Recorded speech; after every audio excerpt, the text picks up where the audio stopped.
Sebelum nonton jangan lupa tekan tombol like-nya, biar Mimin tambah semangat uploadnya, dan juga jangan lupa intip keranjang jualan Mimin siapa tahu ada yang tertarik. Selamat menonton. Zia itu keterlaluan, seorang agam yang dipuji oleh banyak orang harus minta maaf di depan karyawannya. Aku nggak rela, sungguh aku tak rela.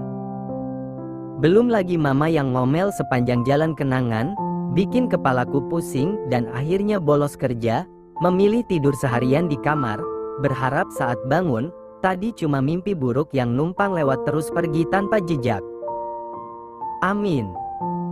Pokoknya kita harus bisa jadi orang kaya, Gam. Terserah kamu gimana caranya, mau korupsi, maling atau apa aja, terserah. Yang penting mama punya banyak duit buat jejelin mulut si Zia itu. Mama ngoceh lagi saat aku baru bangun tidur, pertanda kejadian tadi pagi bukanlah mimpi buruk dan benar-benar terjadi di hidupku. Mama, lamarin Mas Farel buat aku, napa? Aku cuma mau nikah sama dia, aku nggak mau yang lain. Hua. Feby masih saja merengek, usai mama menceritakan bertemu Farel yang membawakan Zia bunga. Tak hanya Feby yang bersedih, aku pun meratapi kejadian yang menyesakkan dada dan jantung itu. Ah, kenapa baru sekarang aku menyadari Zia cantik dan punya banyak uang? Kenapa kemarin-kemarin aku tak pernah peduli pada hidupnya? Saking tidak pedulinya, aku sampai tidak sadar dia menipuku sekian tahun. Zia itu tidak menarik, wajah desa, penampilan kampungan, judes, kucel, bagaimana bisa aku jatuh cinta? Tapi sekarang, dia bagai bidadari turun dari Lamborghini, cantik, elegan, mirip Nia Rahmadani. Andai dulu aku memerhatikannya, nasibku tak akan sesial ini. AR. Kalau mengingat itu, hatiku bagai tertusuk-tusuk paku tajam, sakit sekali Tuhan. Kenapa kamu gak deketin si Farel dari dulu, sih, Feb? Sebelum kenal ama si Zia? Tanya mama. Aku udah sering ngajak kenalan, ma. Tapi Mas Farelnya sombong. Tiap aku komen gak pernah dibales, aku inbox gak pernah dibaca, padahal aku udah sengaja masang foto yang cantik banget supaya dia suka, tapi matanya buram kali, sampai gak lihat kecantikan aku yang cetar membahana ini. Ya udah biarin aja, doain mereka kagak jadi nikah, si Farel cepet sadar, kebuka matanya biar gak lagi deketin si babu. Bisa tambah sombong aja, si Zia. Sekian bulan mendengar ocehan mama membuatku jenuh, kesal hingga pekerjaan pun terabaikan. Setiap kali kesal di rumah, aku melarikan diri, diam di kafe, tempat salah seorang temanku bekerja. Jika orang lain memesan aneka makanan saat di kafe, aku cukup membeli teh botol dan satu potong roti bakar untuk menemaniku seharian. Di kafe juga ada wifi gratis, jadi aku bisa streaming sepuasnya hanya dengan bermodal Rp15.000. Gam, ada salam, ujar Roy, teman putih abu yang mendatangiku lagi. Aku mendongak, mata ini berbinar-binar saking terkejut dan bahagianya. Salam? Dari siapa? Tuh, cewek yang di sana. Roy menunjuk seorang perempuan yang duduk sendiri membelakangiku. Dari belakang aku sudah tergoda akan penampilannya, rambut panjang hitam berkilau, gaun selutut berwarna terang, menambah kesan seksi yang ada. Terbayang dalam benak wajahnya cantik, dan dari sepatu, tas juga jam tangan dia pasti orang kaya. Pucuk dicinta, agam pun tiba. Wah, yang bener? Cewek itu nitip salam? Tanyaku semangat 45. Beneran, barusan gue nganterin makanan ke meja dia. Katanya dia sering lihat Elo kesini terus ngobrol sama gue, terus pas tadi dia tanya, itu siapa? Terus nanya status Elo sekarang apa? Jelas Roy membuatku terlonjak girang. Asli. Terus Elo jawab apa?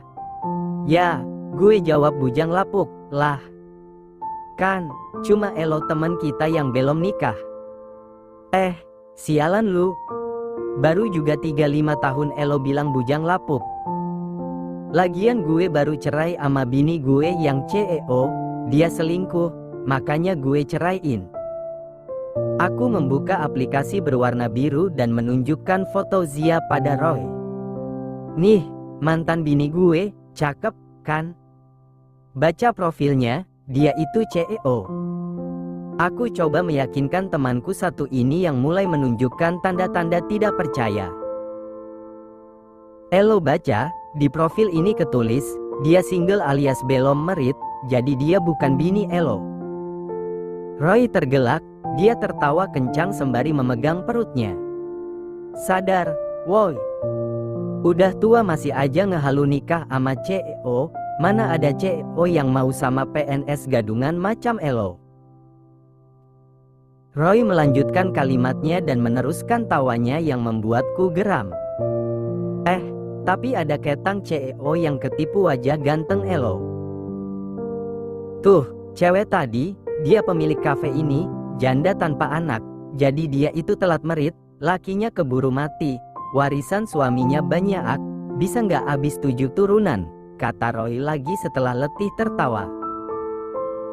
Mulutku menganga lebar mendengar itu, jantungku berdebar semakin cepat, mungkin ini pertanda jodohku sudah datang. Doa yang Mama panjatkan setelah tragedi di kantor itu kini telah terjawab. Namanya siapa? Tanyaku lagi. Gue panggil dia, Bu Jenny, soalnya dia, kan, bos. Jenny. Namanya pasti secantik orangnya. Dia bilang kalau Elo mau kenalan sama dia, makanan hari ini gratis. Mataku membeliak lagi. Tapi gue cuma pesen segini. Ya, makanya buruan nambah lagi, cuma kenalan, doang, bisa makan gratis. Aku berpikir sebentar, membenarkan semua ucapan Roy. Perempuan ini belum apa-apa sudah begitu baik mau main gratiskan semua makananku. Apalagi kalau aku jadi suaminya, nggak perlu capek kerja isi dompet bisa tebal. Ya udah gue nambah buat makan di sini, nasi goreng spesial 1, sama jus alpukat. Kalau buat take away, gue nambah steak barbecue, spaghetti, sama chicken teriyakinya masing-masing 3 porsi. Roy melongo. Busit, Elo beneran kagak ada akhlak. Ya udah cepet bilangin ke Jenny, salam diterima, agam siap kenalan. Matre, lu. Umpat Roy sambil terus berjalan. Perempuan itu meminta aku menghampirinya setelah aku menikmati nasi goreng spesial yang tadi ingin aku pesan tapi sayang uangnya. Diiringi jantung yang berdegup kencang, aku menghampiri Jenny yang duduk di sofa pojok kafe ditemani dengan laptopnya. Dia sungguh keren. Sore, Mbak. Tadi kata Roy, Mbak meminta saya duduk di sini, sapaku manis. Oh iya. Kamu agam temennya Roy, ya? Jawab Jenny tanpa menoleh. Iya, Mbak, saya agam Suhendar PNS tingkat 2, kebetulan masih ada darah biru. Di antara semua teman sekolah memang kata orang saya yang paling ganteng. Jenny terkikik, dia menutup mulut dengan satu tangannya. Aduh, dia manis banget. Kamu lucu. Gimana tadi makanannya enak? Aku sudah bayar semua makanan kamu, jadi tenang aja, kata Jenny lagi yang melambungkan hatiku. Iya, Mbak. Kata orang selain ganteng saya juga lucu. Kita ngobrol di luar, ya? Nggak enak ada banyak karyawan, kamu mau temenin saya jalan, kan? Tanya Jenny lagi, masih tak menoleh ke arahku. Dari samping aku bisa melihat wajahnya yang cantik meski tertutup make up tebal, belum lagi suaranya yang seksi dan aduhai. Siap banget, Mbak. Saya siap menemani kemanapun Mbak mau pergi. Tapi saya bawa mobil, Mbak. Sini kunci mobil kamu, biar sopir saya yang bawa, kamu sopirin mobil saya. Aku menuruti perintah Jenny lalu memberikan kunci itu padanya. Oke, bagus. Jenny menutup laptopnya, lalu menggandeng tanganku keluar dari kafe. Tak lupa Roy menyerahkan bungkusan makanan yang sengaja aku pesan untuk di rumah. Roy mengacungkan jempolnya lalu terkekeh sendiri. Aku hanya membalas jempolan tangannya, sebagai ucapan terima kasih. Kunci mobilku dia serahkan pada sopir, lalu kunci mobilnya dia serahkan padaku. Jenny menunggu di dalam mobilnya, sedangkan aku memberitahu sopir alamat rumah. Aku takjub melihat mobilnya yang keren, lebih mahal dari punya Zia, bisa dibayangkan mungkin uangnya pun lebih banyak dari Zia. Kita ke mall dulu, ya. Temani saya shopping, nanti kamu juga boleh pilih mau beli apa aja, biar saya yang bayar, ucap Jenny saat kami berada di dalam mobil.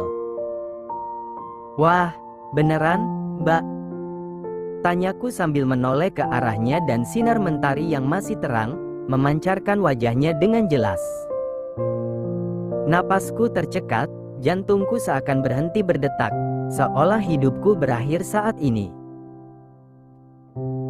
Jenny sungguh cantik dari samping, tapi saat berhadapan langsung, make up menor yang seperti badut itu membuatku geli, belum lagi kerutan di tangan dan wajah yang baru jelas aku lihat sekarang. Dia menyeramkan. Kenapa kamu kayak sok gitu? Tanya Jenny yang membuatku kalang kabut. Enggak. Mbak C cantik. Emang, jadi aku cocok sama kamu yang ganteng. Aku mengangguk kikuk. Umur Mbak B berapa? Baru 60, jawabnya sembari memoleskan lagi bedak di wajah yang masih tebal itu. Oh, masih muda. Jenny tersenyum malu dan aku menangis dalam hati. Merutuki Roy dan tawanya yang menyebalkan itu. Jenny baik, dia royal membeli banyak barang di mall untuk aku, Mama dan Feby.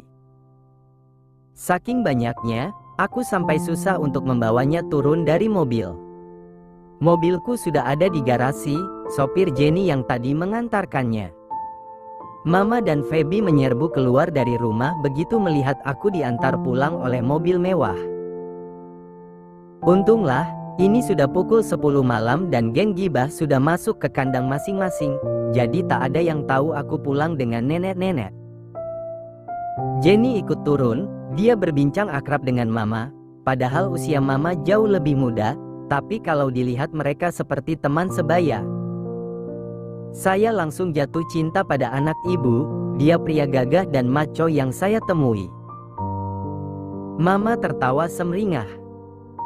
Anak saya emang begitu, makanya banyak yang jatuh hati sama dia. Cuma ya itulah dia itu pemilih, makanya tadi saya kaget waktu sopir Mbak bilang Agam ikut ke mall. Aduh, kebayang Mbak itu orang kaya. Panggil saya Neng, Bu. Biar kita lebih akrab. Mama mengangguk bingung.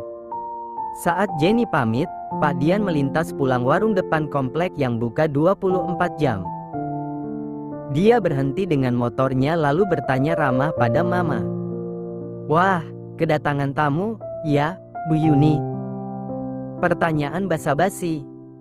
Suami istri sama tukang kepo. Iya, dia calon mantu. Alhamdulillah, hebat bisa dapat yang masih muda ya, Gam? Tanya Pak Dian sembari memerhatikan wajah Jenny yang tertutup lampu rumah yang temaram. Iya, Pak. Umur saya baru 60 tahun, jawab Jenny percaya diri. 60? Pak Dian terjungkal dari motor saking terkejutnya. Kejadian malam ini bikin aku hampir mati berdiri. Setelah malam itu dan barang-barang yang membahagiakan hati Mama dan Feby, mereka memaksaku menikah dengan Jenny. Semua alasan yang Mama kemukakan membuatku ingin pergi dan berlari ke hutan lalu bersembunyi. Kamu itu nurut sama Mama. Kapan lagi ada janda sekaya itu mau nikah sama kamu? Kita itu udah berbulan-bulan nyari mangsa yang kayak gini buat jatohin si Zia. Kamu jangan buang kesempatan emas, Gam. Dia itu udah tua, Ma. Elah ah, nggak kelihatan itu dari belakang. Rambut sama penampilannya aja kayak anak muda. Udahlah, umur itu cuma angka, duit yang paling bernilai.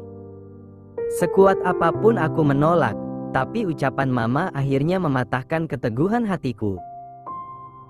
Pernikahan meriah, semua tamu hadir dan penuh sukacita, hanya aku yang menderita. Sudah memikirkan Zia yang juga akan menikah, dan di sampingku berdiri istriku, wanita tua dengan gaun putih sepanjang 2 meter. Kenapa hidupku sesial ini? Baru saja pesta selesai digelar, Jenny sudah memerintah mama sesuka hati, dari mengambil minuman, mijitin kaki yang pegal, dan bantu pelayan beresin rumah. Aku kasihan lihat mama, tapi apa daya, suaraku kecil dibanding suara Jenny yang berteriak saat memerintah.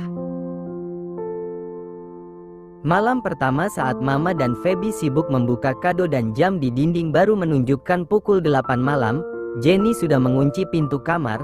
Dia langsung membuka semua baju tanpa aku perintahkan. Tak hanya itu, dia juga berusaha untuk menelanjangiku yang tetap berjuang mempertahankan kedudaan. Waktu menikah dengan Zia saja, bisa dihitung jari berapa kali aku menyentuh tubuhnya yang molek, sintal dan kenyal. Hanya karena lihat wajah kampung Zia dulu, nafsu birahiku mendadak hilang. Lalu bagaimana caranya sekarang aku menikmati tubuhnya yang peyot dan penuh keriput? Tuh, tolong. Jangan paksa saya, Mbak. Saya ini duda rasa perjaka. Aku memohon merapatkan kedua tangan. Nggak bisa, kita udah nikah, jadi tugas kamu sekarang melayani saya. Kalau kamu nggak mau, ganti rugi semua uang yang sudah saya keluarkan untuk kamu dan keluarga kamu. Aduh, Mbak. Saya nggak punya uang. Ya udah, ayo sini, saya udah nggak tahan, nih. Aku berlari, menghindari rentangan tangannya, tapi pintu kamar terkunci dan kunci itu, entah dia simpan di mana. Jenny pantang menyerah. Meski aku berlari mengitari kamar, dia mengejar. Tenaganya masih seperti remaja, tapi kulit sudah mengkerut. Setelah aku letih, dia menarik, melempar tubuhku ke atas ranjang, dan dengan gerakan cepat melepas celanaku. Aku dipaksa meminum obat dan harus melayaninya hingga berkali-kali, sampai pagi menjelang dia masih saja meminta lagi.